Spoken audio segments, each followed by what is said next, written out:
ഇന്ന് സ്കൂള് തുറക്കുകയാണ് അല്ലേ? നല്ലൊരു ഒരു ഇളം മഴ.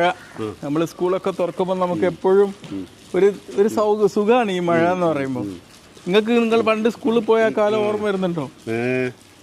ഒരു രസമായിരുന്നു അല്ലേ? ഇങ്ങനെ പുതിയ പുസ്തകവും ഒക്കെ പിടിച്ചിങ്ങനെ പോവാന്നാണ്. ഇന്നത്തെ തോട്ടിലൊക്കെ കുളിച്ച് അന്ന് സ്കൂളിൽ കുറച്ചുകൂടി നന്നായിട്ട് പഠിച്ചിരുന്നെങ്കിൽ എന്ന് തോന്നിയിട്ടുണ്ടോ? പിന്നെ ഈ ഒരു തോന്നൽ പലപ്പോഴും നമ്മൾക്ക് മുതിർന്നവരായാലുണ്ടാവും. സ്കൂളായപ്പോൾ ഒന്നുകൂടി പഠിക്കായിരുന്നു പലപ്പോഴും. പഠിച്ചില്ലേ?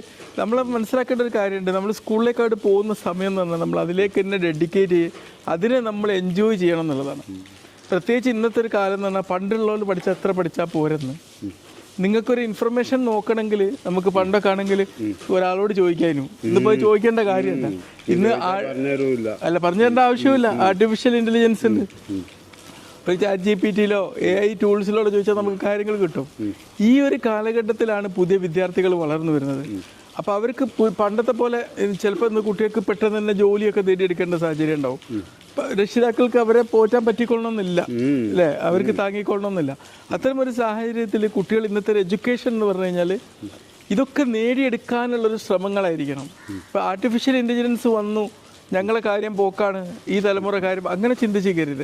ആർട്ടിഫിഷ്യൽ ഇൻ്റലിജൻസിനോടൊപ്പം തന്നെ പഠിക്കാനുള്ള, അതിനോടൊപ്പം അതിനെ കൂടെ ചേർത്തുകൊണ്ട് പഠിക്കാനുള്ള ഒരു കഴിവാണെന്ന് കുട്ടികൾ ഡെവലപ്പ് ചെയ്തെടുക്കേണ്ടത്. കഴിഞ്ഞ ദിവസം വന്ന ഒരുപാട് കുട്ടികളോട് ഞാൻ പറഞ്ഞു, നിങ്ങളിത് ചെയ്യുക, നിങ്ങൾ അക്കാഡമിക് പുസ്തകങ്ങൾ, ഇപ്പോൾ നിങ്ങൾ പുസ്തകങ്ങളൊക്കെ നിങ്ങൾ ഫോണൊക്കെ ഉപയോഗിക്കുന്നവരാണെങ്കിൽ ഈ AI വെച്ചിട്ട് നിങ്ങൾക്ക് എന്ത് ചെയ്യുക, അതിൽ റിസർച്ച് ചെയ്യാം. അപ്പോൾ നിങ്ങളൊരു സ്കൂളിലൊരു കാര്യം പഠിച്ചു കഴിഞ്ഞാൽ ഈ ആർട്ടിഫിഷ്യൽ ഇൻ്റലിജൻസ് വെച്ചിട്ട് ChatGPT-യിലോ ഇതിലൊക്കെ വെച്ചിട്ട് അതിനെ ഫണ്ണി ആക്കിയിട്ട് എന്തെങ്കിലും ഉദാഹരണങ്ങൾ വെച്ചിട്ട് ഇങ്ങനെയൊക്കെ നമുക്ക് ഓർഗനൈസ് ചെയ്ത് ഇതൊരു ഗെയിമാക്കി മാറ്റാം. നിങ്ങൾ പഠിക്കുന്ന വിഷയത്തെ വീണ്ടും വീണ്ടും നമ്മുടെ തലയിൽ ഉറപ്പിക്കുന്ന രീതിയിലും മറ്റ് പഠിക്കുന്നതും ഒരു എൻജോയ് ചെയ്യാം. പണ്ടൊക്കെ നമ്മൾ പറഞ്ഞിരുന്നു പഠനം പാൽപ്പായസമായിരുന്നു. ഇന്ന് പഠനം വേറും പാൽപ്പായസമല്ല. ഇന്നത്തെ കുട്ടികൾക്ക് പാൽപ്പായസത്തിനേക്കാളും രുചി ചിലപ്പോൾ ഗെയിമൊക്കെ കളിക്കാനായിരിക്കും. പഠനം ഒരു ഗെയിമാണ്. ഇത് നമ്മൾ ആസ്വദിച്ച് കൊണ്ടുപോകും. അപ്പോൾ ഞാനൊക്കെ ഒരുപാട് യൂട്യൂബ് വീഡിയോ ക്രിയേറ്റ് ചെയ്യുമ്പോൾ എല്ലാവരും ചോദിക്കും, ഡോക്ടർ നിങ്ങൾക്ക് വേറെ പണിയൊന്നുമില്ലേ?